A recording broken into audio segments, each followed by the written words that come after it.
Hey, Skift listeners, hear about the latest trends in the travel industry with the Brand USA Talks Travel Podcast. Right now, listen to special live from IPW interviews featuring U.S. Travel's Jeff Freeman. DMOs are at the heartbeat of U.S. travel. Liz Bittner from Travel South. A lot of key gateway markets are back. LA Tourism's Adam Burke. We all win when we all partner together. Plus, Brand USA's Stacey Melman and Jackie Ennis with international travel trends and Chris Thompson's farewell finale. I'm Mark Lapidus. Join us for Brand USA Talks Travel on your favorite podcast platform.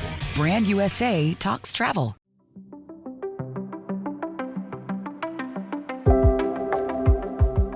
You're listening to the Skift Podcast.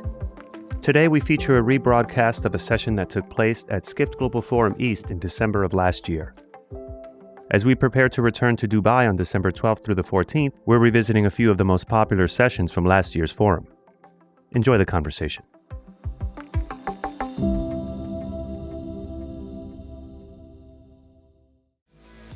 Please welcome President and CEO of Hilton, Chris Nassetta, in conversation with Skift founder and CEO, Rafat Ali.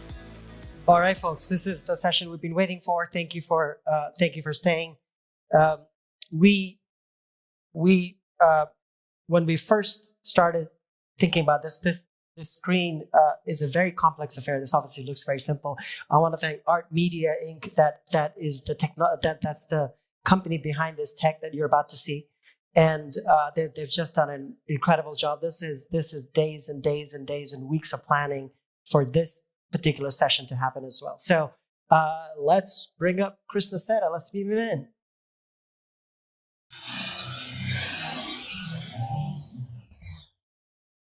All right, Chris. Thank you for being here. This is certainly a very novel experience for you. It's also a very novel experience for us as well. This is our first ever conference that we're bringing a speaker in as hologram. Are you enjoying the experience so far, Chris? I am. Thanks for having me. When you asked me to do this and do it by hologram, I couldn't help but say yes, because I've done lots of public speaking all over the world, obviously mostly live these days, through COVID, certainly some virtual, but I've never done a hologram, so I don't know how it looks. It looks great. Really enjoying this first experience. And it was great to see you in the region. I'm sorry I'm not there now, but as you know, I was there a couple of weeks ago in the region, so it was difficult to get back. So to everybody in the audience, I'm sorry I'm not there live, and we're subjecting you to this technology. Hopefully it's working well. Rafat, it was great to see you in Riyadh for the World Travel and Tourism Global Summit, which was a spectacular success, I think, with 3,000 folks from travel and tourism all over the world, seeing what the Middle East has to offer. So great to be here. Thanks for having me. Of course, yeah. Thank you for doing this. When we thought of people who we wanted, your name, trust me, was the first name that came to mind. It says we have to get Chris because he's going to be totally game for this. So let's talk Middle East, since we were both in Saudi just 10 days ago or so. From a Hilton perspective, why are you so interested in this region, and what is your hopes from this region for Hilton? Well, I've been traveling to the Middle East for decades, probably 30 years or so, maybe even longer. I'm forgetting how many years I've been doing this. I'm going on 40 years in the industry, and to see what's been happening, in this region has been awe-inspiring. The commitment of the region to travel and tourism over these last couple of decades has been extraordinary. And the opportunity, I think, for all of us and for the region, to continue to build out the infrastructure for travel and tourism and to continue to bring more people to the Middle East to see all that it has to offer, I find fascinating. And from the standpoint of Hilton, we view it as one of the most important growth regions.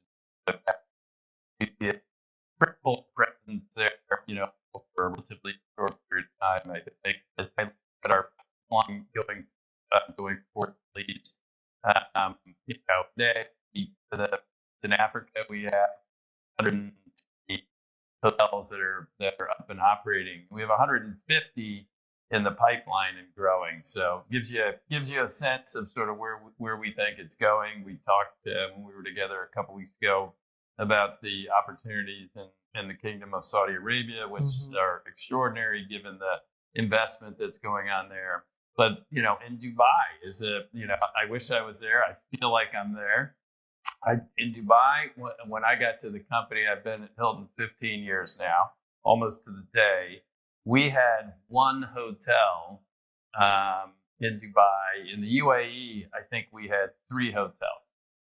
If you fast forward in the UAE today, we have 35 hotels open and another 15 that are going to open in the next couple of years. So, in that, in the UAE, we think there's extraordinary growth.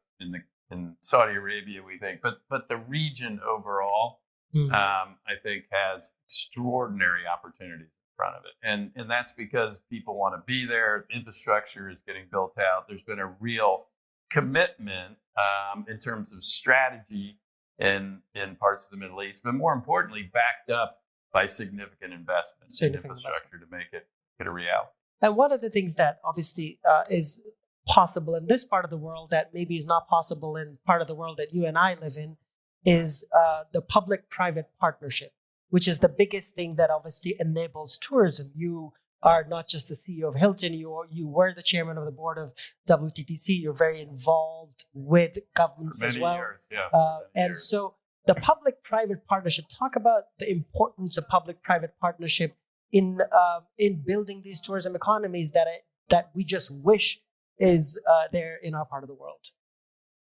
Yeah, I mean, if you look at the maturation of travel and tourism in different parts of the world, obviously many parts of the West, including here in the U.S., but in Europe, are more mature travel and tourism markets. And so there's sort of a in-place infrastructure, if you will, in terms of transport. Not that it can't be improved for sure, but there's an in-place infrastructure that you have built around travel and tourism, and there's financing availability. There are a lot of players in the industry, both on the on the brand side, on the ownership side, on the operating side. So it's just a very big, broad infrastructure, which means that it takes on a life of its own, and it it has a certain amount of momentum. Now that goes up and down, as we know.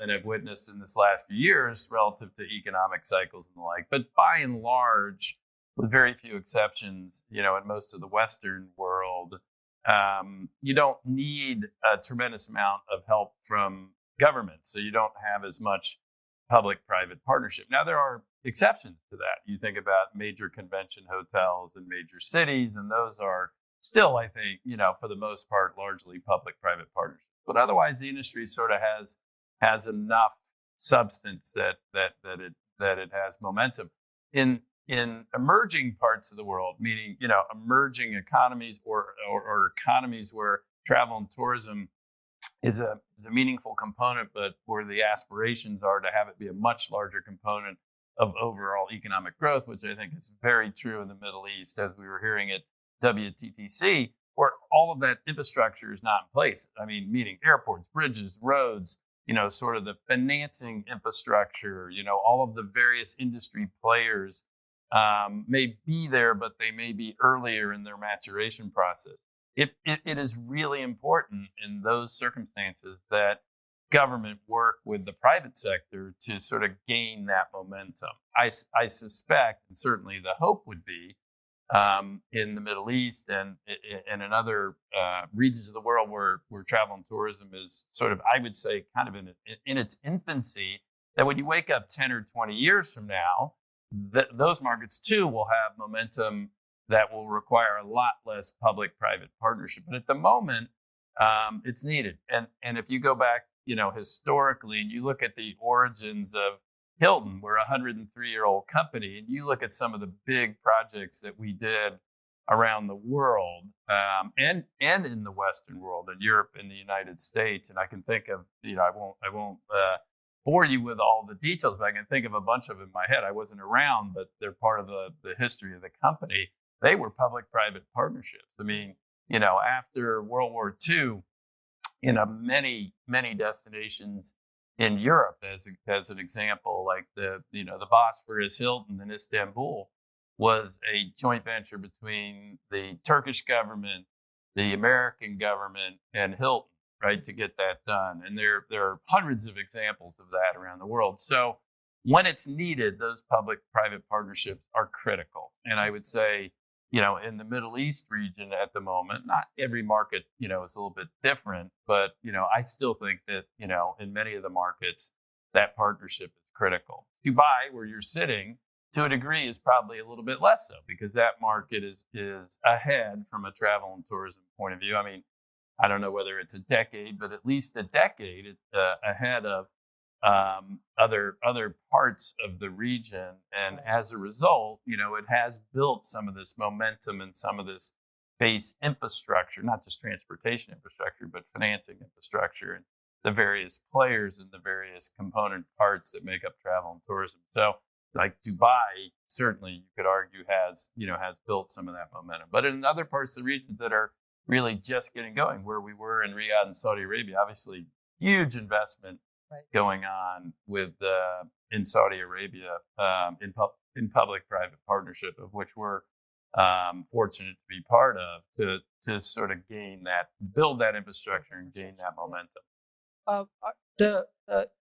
In terms of the portfolio that you have, one of the things that we've heard through this day, one of the things we heard in Saudi when we were there as well, is a focus on luxury. And Hilton is a brand that spans obviously across the board. It's not just luxury; you span across the board. Do you think we're going overboard with luxury in this part of the world? No, I don't. In the sense that all of the segments are underbuilt at the moment. I mean, if you look at the demand equation, I mean, we go through cycles of ups and downs everywhere in the world. But if you look at it broadly over time, I think all segments of hospitality are sort of underserved in the Middle East region broadly. Now, I'm not going to get into submarket by submarket because we don't have the time for that. But, broadly, I'd say all the segments are underrepresented. So, no, I don't think broadly that we're going overboard on the high end. I do think, and this is something I say frequently, and in fact, I said it, as you know, on stage at WTTC in Riyadh just a couple weeks ago. I do think that what is critical to build out this infrastructure that I'm talking about for travel and tourism is building a network effect. So that's certainly what we at Hilton are focused on. We love luxury. We love doing Conrads. We love doing Waldorfs. We love doing LXRs everywhere in the world, and particularly in that region. I went and saw 3 brand new Waldorf Astorias in 2 days when I was in the Middle East last 10 days ago. And it brings joy to my heart, and I love luxury, and I'm a luxury customer. But I'm also, I and every other customer have different type of trip occasions that require different products and different price points and different kinds of locations. And so if you look at the most powerful travel and tourism markets, they have built a network effect that are able then to serve people for what their travel needs are as those adapt and change depending on the trip occasion. So what that means to me is you have to cover different product types, different price points to build the network effect. So as an example, using Hilton, since you got me and I have to push my products. The mid-market, like the thing that I don't think gets enough attention anywhere in the world, but certainly does from us, the bulk of the consumers in the world are in the middle class, right? The big trend everywhere in the world and happening in the Middle East as well is growing middle classes. That's where you have the greatest growth in the numbers of people. The middle class wants mid-priced products, right? So in the case of Hilton, that would be like Hilton Garden Inn, Hampton by Hilton, True, extended stay might be Homewood, Home 2, depending on, again, trip occasion for why people are traveling. Building, a network effect for us, certainly at Hilton, so that we can serve any customer anywhere in the world, including the Middle East, for any need they have, requires that we have those sort of mid-market destinations, those dots on the map. And so as I was at WTTC, it was a point I made, on stage and I made in individual meetings. It's like, it's great. We're dying to do luxury. We love luxury. I love luxury. We've got incredible growth. Our luxury brands are some of the fastest growing on earth. But if we really want to build out a network effect for travel and tourism. And certainly, as we think about it at Hilton, we need to make sure that we pay close attention to the mid-market to make sure that in secondary and tertiary markets, we've got dots on the map with good product that allow customers to travel to those destinations, in addition to having the high-end coverage. Thank you. That was very detailed. Hey, Skift listeners, hear about the latest trends in the travel industry with the Brand USA Talks Travel Podcast. Right now, listen to special live from IPW interviews featuring U.S. Travel's Jeff Freeman. DMOs are at the heartbeat of U.S. travel. Liz Bittner from Travel South. A lot of key gateway markets are back. LA Tourism's Adam Burke. We all win when we all partner together. Plus, Brand USA's Stacey Melman and Jackie Ennis with international travel trends and Chris Thompson's farewell finale. I'm Mark Lapidus. Join us for Brand USA Talks Travel on your favorite podcast platform. Brand USA Talks Travel. Let's talk a little about macro. Obviously, you sit on so much of data, right? And so are you, and we talked about this 2 weeks ago, are you seeing any weakness anywhere in the world? We're not. We're not. And I start every Monday with an executive committee meeting of the top people in the company that represent the entire world. And my first question is, any cracks, any cracks in the armor in terms of what we're seeing in recovery, any cracks in any of the segments. And the honest truth is we're not seeing it. You can see it in the STAR data, like all around the world. Right. Obviously China had been and is lagging in recovery. It's a big world, and every part of the world's a little bit different story, but I would say is broadly, the world is in strong recovery mode in our industry, with the exception of China. And that is now morphing to what we think is going to be a strong recovery mode. We will see over the next 60 or 90 days, but it certainly feels like it's going that direction. We can already start to see it in the daily data. But outside of that, in the rest of the world, things continue to be quite strong. Everybody asks me, like, if the world is getting weaker, why do you think that is the case? And now I should be letting you ask me that, Rafat, but I'm now doing my own Q&A. But it is a question everybody's asking. It's like, all right, well, the macro, particularly in the West, the macro conditions are slowing because central banks are making sure of that. But what's sort of underneath it all is some bigger tailwinds that are allowing us to remain strong in recovery across all segments. And what are those? One is people are definitely shifting spending patterns, going from spending all their time buying things to wanting experiences. And that's fabulous for our business. So there's a huge shift back that is still ongoing to people wanting to get out, experience things, given what they've dealt with the last couple of years. The other thing is the world's opening up, right? So, right now the borders are not widely open everywhere, but most everywhere, hopefully soon China. And so reality is people have built up a lot of needs to go see parts of the world, or desire and need. And so international travel is coming back. And then there's just a significant amount of pent-up demand. I mean, let's be honest, people have pent-up demand for leisure. They got locked up for 2 years. They want to live their life and they want to have more experiences. All the business trips that people didn't do, they're doing. And look at what we're doing here. Sadly, I'm not there, but because I was there 10 days ago, but like meetings and events, it's off the charts. I mean, I've never been to more meetings in 1 year in my life than I've been in. I think objectively and statistically, that's true. Why?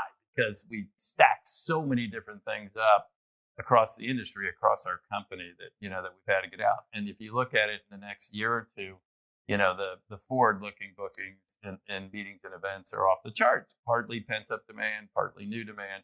So you have all of those sort of, all of those tailwinds. And, from a secular point of view, you also have a world that's becoming, which I think is a longer term tailwind, in addition to people wanting experiences more than things, which is what was happening pre-COVID and now happening. People are more mobile, right? I mean, so think about it. Like, during COVID, everybody figured out how to work remotely, and office environments have changed. And I mean, they're normalizing to a degree. I mean, you're 100% remote at Right, this as a point, company, correct. I'm told. Yes. And so what does that mean? You're a good example. Your people have to travel. They have to eventually go places. And what does that mean? They're staying in our hotels. You're probably hosting meetings, I hope, in Hilton's, not in the competition, because you don't have office space. Well, you may be the more extreme in the sense of being completely remote, but most businesses have become more remote, right? That a significant percentage of their workforce is more mobile. That's a really good long-term secular tailwind for our business. So, listen, there are some headwinds. There's no beating around the bush. The macro environment's going to slow, but these tailwinds that I'm talking about feel quite powerful, and I think will propel us for some period of time through these headwinds. So, you talked about business travel, and let me confess, you were right on business travel. It was. You told me I was going to be wrong. I did. I did. You were right. Skift. It was the day you gave me that really cool slot in New York, the last speaker of the day. I'll never forget. Yes. But we had a great interview, and we did. I enjoyed it. I'm teasing. And so, one of the things I was reading through your latest earnings calls, and you said on this earnings call, what held up business travel during the pandemic, what is still holding up business in business travel is the small and medium businesses. And you have, I don't know if I want to use the word pivoted, but you've certainly focused on small and medium businesses as your corporate travel side of your business. So talk about that versus the large corporates. Yeah. Well, we love all our customers. Let me be clear, right? Whether they're small, medium, or big, we love them all, and we want to do a great job serving them.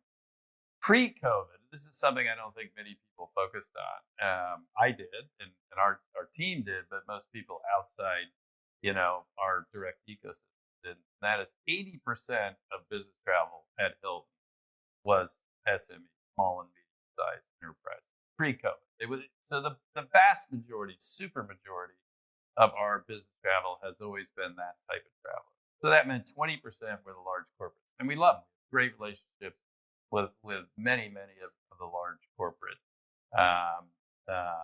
entities that have travel needs.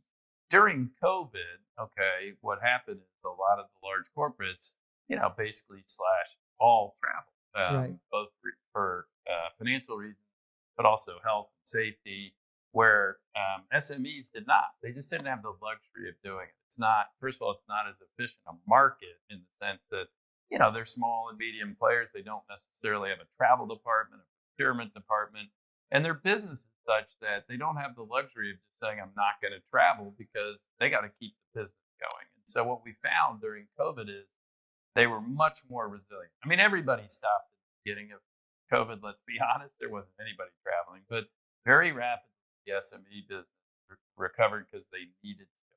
And we found it to be much more resilient. So during COVID, it was probably 95% of our business, and the large corporates had diminished greatly. And now, I wouldn't say we pivoted, because it was already 80% of our business, but we probably leaned a little harder on that, and I think we will longer term. So I don't know exactly where we'll end up, but if it ended up at 85-15, it wouldn't surprise me. And we like that. It's more resilient. It's lower beta.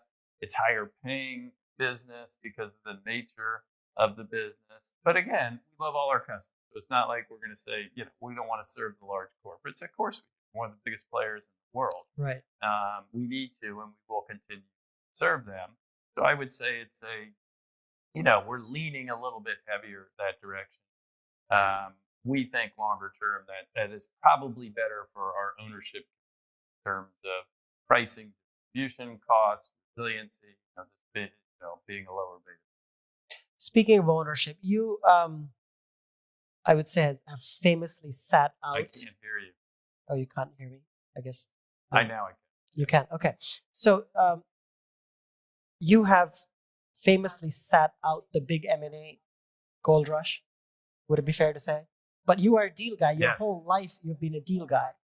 And and you and I talked Can you about. imagine a guy that was born and raised on M&A? As I've been I've been running Hilton 15 years, and we've bought nothing. We've done zero M&A. Now, to be fair, Rafat, we've done a lot of really interesting transactions. Right? We went private. We went public.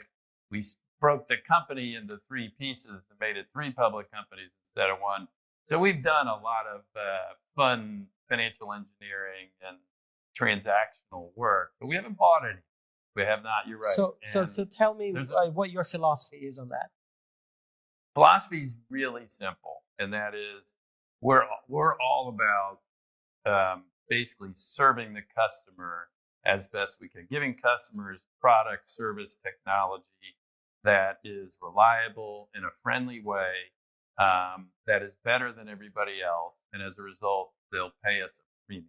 And so as we look at, we have a huge base, obviously, we're 1.1 plus, almost 1.2 million rooms, 7,000 plus hotels, 126 countries. We have a wonderful network, so we have scale. We don't have to do things just for scale. So as we look at the segments that we have, or those that we view might provide an opportunity, we look at how do we deliver the best product for our customers, and how do we do it in the way that is most advantageous for the shareholders that own the company. And so we look at everything. Ironically, I have an M&A team, as you point out. I have an M&A background. We love looking at things. It's fun. It's fun to analyze them, and we learn things.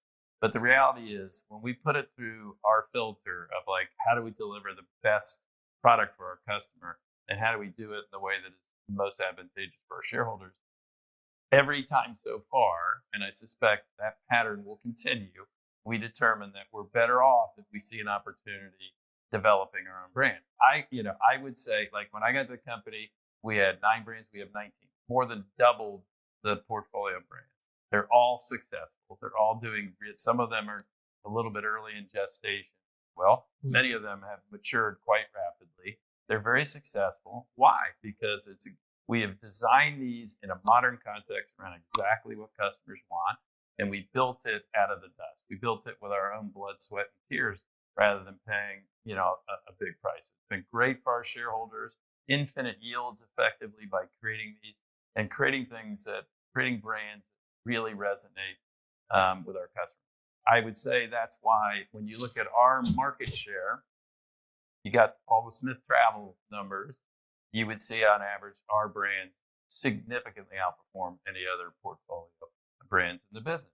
Right. So when we look at things, it's not that we don't like things. It's just every time we look at it, we realize everything has, we don't want to have to go fix other people's problems when we already have scale, and we become very good at organic brand development, and we can deliver very precisely what we think the customer wants. You and I have talked about this many times before, but you're also a company that has famously sat out anything in the alternative accommodation world.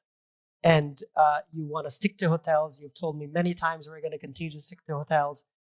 For the benefit of this audience, what's your latest thinking on it? Same. Well, let me be clear. Yes, I have. You're accurately describing our conversation. We are in, to a degree, alternative accommodation. Think about it. I mean, we have, residences for Waldorfs and Conrads. We have Hilton residences all over the world. So, basically, Hilton apartments in various regions of the world. That's not been a big thing in the U.S., but in other regions of the world, we haven't. We haven't, one of our spin companies was Hilton Grand Vacations, which is clearly an alternative accommodation. And we have a 100-year relationship with them, with their brands. And so we're in the alternative accommodation business that way. The other way we're sort of in it, if you think about it, is in the extended stay business. And I think there may be more opportunities in that arena, which is sort of a bridge. That's not a traditional hotel business. It's for a different stay occasion, and you can think about the spectrum of extended stay that could go even further out relative the brands that To we the have. And I'll leave it at that. I mean, we're always Right. looking at those options. So we're in the alternative accommodations market in a pretty big way if you aggregate all that. What we're not in, which is what you and I have talked about, is home sharing. Right. And the reason that we're not in it is not that we don't think it's a good business. I think it's a great business. And some of our customers like it, use it. And when we talk to them, it's something, that for certain stay occasions they like. But it's not why they come to us. Why they come to us is because, and pay us a big premium, is because we deliver high quality, consistent product, service, amenities, loyalty program, technology that connects all the dots together, and in the end deliver what we hope is a very reliable, high quality, friendly experience in a way that we just don't think can be done in that other environment. Again, for a certain stay occasion, a value, leisure, more extended stay, higher occupancy kind of stay occasion, that makes sense. But it's a different sort of value proposition. The whole strategy of our company, if there's no other takeaway, we want to be the premium player. We're not the value player. So even at our lowest price point, like True or Hampton, if you look at the average market share of those brands, they're 120 to 135% market share. So even at those lower price points, we're getting a 20 to 35% on average premium. So we think about everything in the context of like, we want to be the premium player in those segments. If we deliver at the various price points for the various product types, the best experience and the best product, the best technology for our customers, they'll continue to seek us out and pay a premium. So we're not, we can't do that. And we believe it is very difficult, if not impossible, to do it that same way in home sharing. Right. Then we're not interested at the moment in participating. In the other areas that we talked about, Hilton Grand Vacation, Hilton Residences, Waldorf, we can, we can deliver on that promise to our customer, if you will, in a way that we just don't think we can in home sharing. So home sharing is the sort of one element where we are still very much of the mind that it's not something that we should or need to be doing, or frankly, when we talk to our customers, they really want us to do. Right. We have about a minute or two left. You, as I mentioned, you're also very active at the government level. I would be remiss not to ask about the visa wait times to US and sort of your views on why that needs to change. For those of you who don't know, if you need a visa to come to US, the wait times in many parts of the world is now incredibly long. Astronomically. And from India, it's now crossed in Mumbai. It crossed 1,000 days to get an appointment to get a visa to US. And so obviously US is losing out in a huge way on tourism boom that's going on all around the world. So from your perspective, what do you think the industry can do?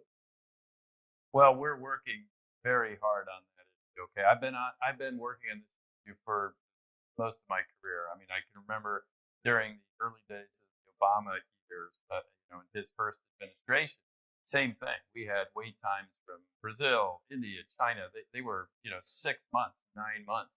And we were really losing a lot of the travel wallet as a result. And we worked very hard with the administration. To their credit, they moved heaven and earth. They drove all of the wait times way down, and the country benefited in a significant way. I think we've gotten out of whack by no malicious intent, honestly. Right. I think it's COVID. I think that governments broadly, and our government here has had a lot on its plate to deal with.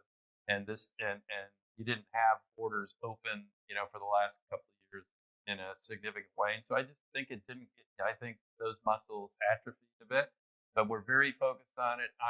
Starting, I believe in March, I take over as chair of the U.S. Travel Association, right. USTA, and it's one of our primary objectives. We are already, while I'm not chair yet, I've been very active. We are actively engaged at all levels of government to continue to work on that. And I'm optimistic that we will. Again, it's like anything, it just takes focus. It's sort of mom and apple pie in the sense that exports for the country, it's good for the economy, it's good for jobs. It just requires the focus and attention. And I think as things morph away from COVID and health and border restrictions to more policies that are focused on opening borders, I think we'll have great success. So one of the most important things I will do in the new year as I take over the chair of U.S. travel. Focus. All right. With that, we come to an end. Chris, how was this experience for you so far? It was great. I don't know, how was it for everybody there? How was it for you? Well, people, I guess they're clapping, so they seem to enjoy it. I can't see the crowd. You can't see the crowd there. We had to put the lights down because obviously this is being beamed in. But it's dark. I see some shadows in the crowd. You said shadows in the crowd, but no, I'm really sad I can't be there. I love Dubai and Skift. You guys are terrific. You do such a good job covering the industry. I always say to Rafat, you can be tough, but you're fair. You cover the industry well, and we love the partnership we have. Industry is better for you. Thank you. That's very nice of you to say. Thank you, Chris. Appreciate it. Yeah, great to be